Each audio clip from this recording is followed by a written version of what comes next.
Salut tout le monde, j'espère que vous allez bien. Je pense que comme tout le monde, ça doit aller, mais chaudement en ce moment. Vidéo achat récente, c'est la numéro 68. On va quand même pas s'arrêter comme ça, juste à cause de la chaleur. Et aujourd'hui, je vais commencer directement par vous présenter un vinyle. Alors, je sais que d'habitude, les vinyles, je vous les présente pas, parce que j'achète essentiellement des albums de musique standard en vinyle, et je pense que ça rentre pas forcément c'est pas vraiment en rapport avec ma chaîne. Mais par contre, j'achète de temps en temps quelques BO, et là, je me suis dit, allez, pourquoi pas vous présenter au moins quand j'achète des BO. Et donc, je me suis pris le vinyle de 1917, qui est vraiment un film que moi j'ai beaucoup aimé, même s'il est un petit peu décrié sur certains points. Moi, je l'ai beaucoup aimé, et notamment grâce à sa bande-son également. Donc, ce vinyle était juste obligatoire. Et surtout, ben voilà, je suis content, j'ai chopé l'édition limitée qui doit être toujours accessible actuellement.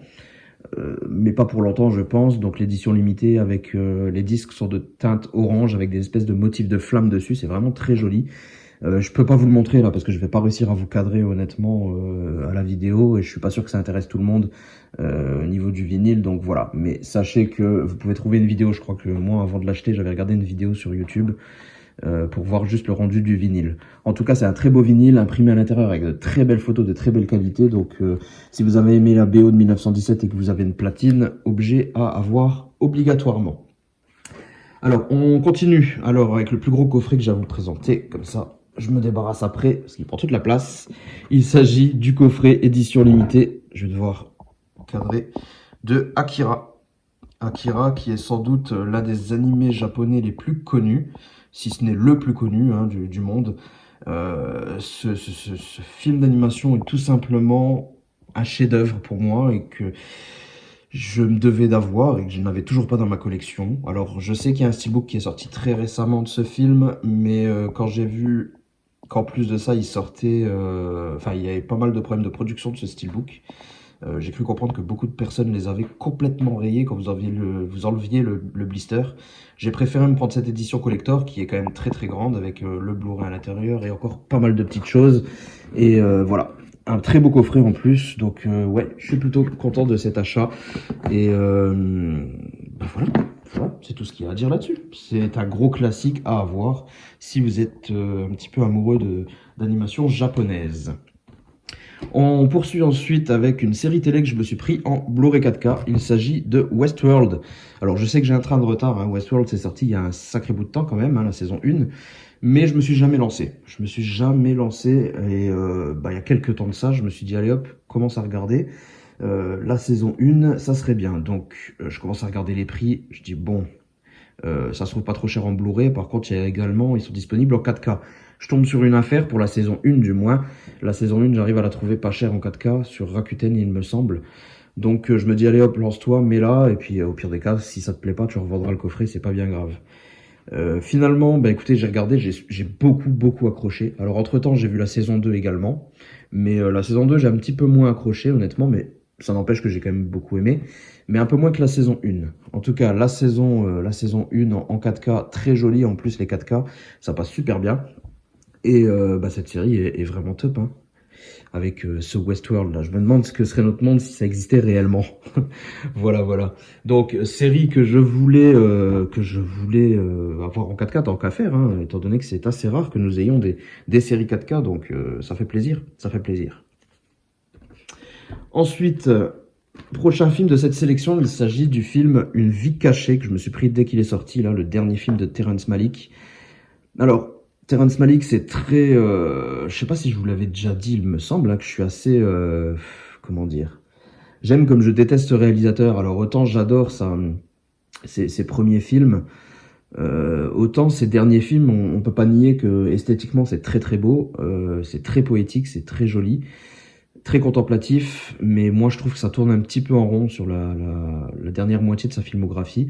Je trouve que ça tourne un petit peu en rond et que ça raconte pas forcément grand chose.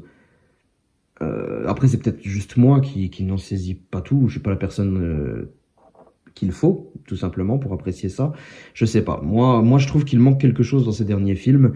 Je parle clairement pas des premiers qui me plaisent énormément, jusqu'à La Ligne Rouge.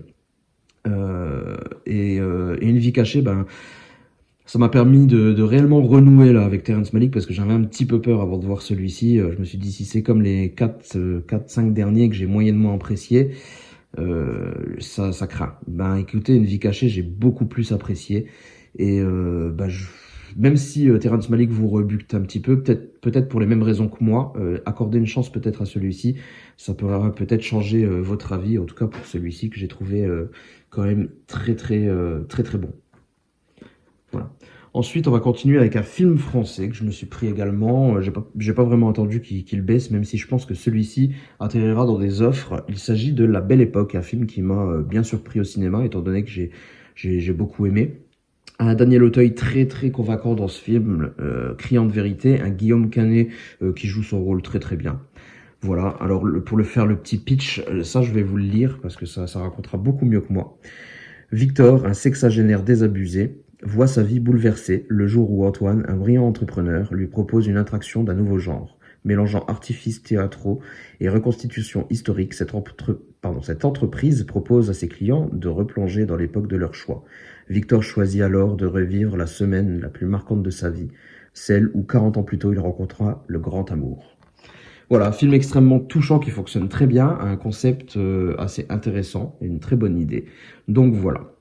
Je réponds que le cinéma français n'est pas mort, parce que j'ai cru voir ça pas mal de fois sur les réseaux sociaux ces derniers temps, en disant que le cinéma français était mort, mais non, c'est le cinéma français qu'on met en avant qui est un petit peu mort, où on retrouve les mêmes comédies actuellement, le même genre de comédie partout, mais ça ce n'est que la partie visible de l'iceberg. Il y a beaucoup de films, celui-ci a quand même eu un petit peu de communication, mais il y a beaucoup de films qu'on ne sait même pas qui sortent.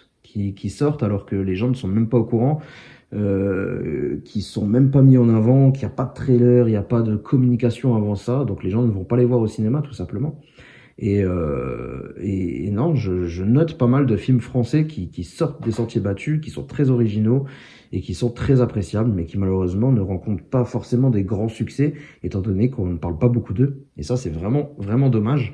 Et le seul moyen de ne pas les louper, c'est d'être à l'affût un petit peu chaque semaine de ce qui sort au cinéma. C'est ça qui est triste. Et puis il y en a plein qui sortent même pas dans les cinémas, que vous allez galérer à voir dans les cinémas standards, qui se concentrent plus sur les blockbusters ou les grosses les films qui vont assurer des entrées en masse, voilà, les comédies françaises comme on a l'habitude de voir et qui sont très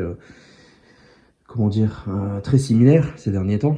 Donc voilà, en tout cas toutes celles qui sont mises en avant. Bref, c'était mon petit mot que j'avais à dire sur le cinéma français, à ne pas confondre, hein, à ne pas les gens généralisent en disant que le cinéma français est mort, mais non. Moi, il faut faire la part des choses. Le cinéma français, visible aujourd'hui, donc mis en avant, est un petit peu mort, effectivement.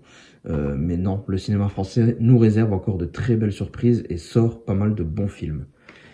La preuve en est, j'en ai encore un là que je vous présente. Malheureusement, alors ça m'énerve, c'est un film qui vient de sortir et pas moyen de le trouver en Blu-ray. Gaumont nous le sort en DVD. Je trouve ça assez dingue, parce que le film n'a pas fait un score si dégueulasse au box-office en plus, donc Gaumont n'est pas rebuté par le Blu-ray ni par le Steelbook, alors pourquoi ne pas nous faire au moins un Blu-ray pour ce film, étant donné qu'il est super bien. Si vous êtes un peu nostalgique de votre adolescence et que vous êtes né dans les années 80, voire 90 comme moi, ce film devrait vous parler, parce qu'on est sur Max, un jeune qui se fait offrir une caméra quand il a 13 ans, il me semble, et il va décider à partir de ce moment-là de plus lâcher sa caméra et de tout filmer. Et donc il va avoir 25 ans de vidéos archivées, et il filmait absolument tout. Et donc on va voir un petit peu ce film de sa vie, tout simplement, avec ses échecs, ses réussites, ses amours, etc. Le tout bercé par un très doux parfum de nostalgie qui va vraiment vous replonger dans votre adolescence ou votre enfance, selon la tranche d'âge que vous avez. Et c'est clairement quelque chose qui participe à la beauté de ce film, tout simplement, et au fait que je l'ai apprécié pour ma part. Donc voilà, j'espère que ça vous parlera à vous aussi si jamais vous décidez de le voir. Mais ce film est vraiment très bon, et ça a été l'une de mes meilleures surprises depuis un sacré bout de temps en cinéma français. Donc vraiment déçu qu'il sorte qu'en DVD, ça, Gaumont, c'est pas bien. Le dernier film de cette sélection aujourd'hui, encore un film que j'ai acheté le jour de sa sortie, alors que ça date, hein, vous allez le voir. Il s'agit de À couteau tiré. Oui, il est sorti il y a plusieurs mois. Et oui, je l'ai acheté le jour de sa sortie. Mais voilà, je vous ai dit, je suis un petit peu en retard. Mais la bonne nouvelle, c'est que je pense que d'ici 3 vidéos achats récents. Étant donné que ces derniers mois ont été très calmes, j'ai très peu acheté durant le confinement et tout ce qui s'en est suivi, même voire un petit peu avant. La bonne nouvelle, c'est que d'ici 3 vidéos achats récents, je pense que j'aurai rattrapé mon retard et que tout ce que je vous présenterai désormais dans les achats récents, ça sera quelque chose que j'ai vraiment acheté récemment, c'est-à-dire sous 2-3 semaines maximum, quoi. Donc voilà, à couteau tiré, j'avais été le voir au cinéma et j'avais été très agréablement surpris. Euh, c'est un film qui ressemble à un Cluedo géant, en fait. On a une personne qui est retrouvée morte dans un manoir, toute la famille est suspectée, et l'enquêteur envoyé sur place, c'est Daniel Craig, qui est vraiment très bon dans ce rôle et qui se démarque beaucoup. J'ai vraiment apprécié. On a vraiment une ambiance particulière dans ce film, mais qui passe super bien. Et écoutez, bah, vous allez vous régaler, il y a énormément de rebondissements, vous êtes tenu en haleine jusqu'à la fin, et je l'ai trouvé vraiment, vraiment super bon. Donc voilà, un steelbook Fnac très sympa, assez simple mais très sympa, on a quand même une finition vernie dessus, et voilà, acheter le jour de sa sortie, je sais pas vous dire s'il est toujours en stock, s'il est toujours possible de l'acheter, mais je l'espère en tout cas, et si vous ne l'avez pas vu, je vous le conseille fortement. Voilà, on a terminé avec cette sélection d'aujourd'hui. J'espère qu'elle vous a plu. Elle était un petit peu variée. J'ai essayé de faire au plus vite, tout en n'étant pas expéditif. J'espère que ce rythme vous convient. J'essaie de vous présenter à chaque fois 7 produits en moyenne, 7-8 produits maximum, d'en parler un petit peu mais pas trop, de pas trop m'étaler, mais d'en parler un minimum aussi. J'espère que ça vous convient. Si vous avez d'autres remarques, des remarques à m'apporter, n'hésitez pas à le faire. Mais voilà.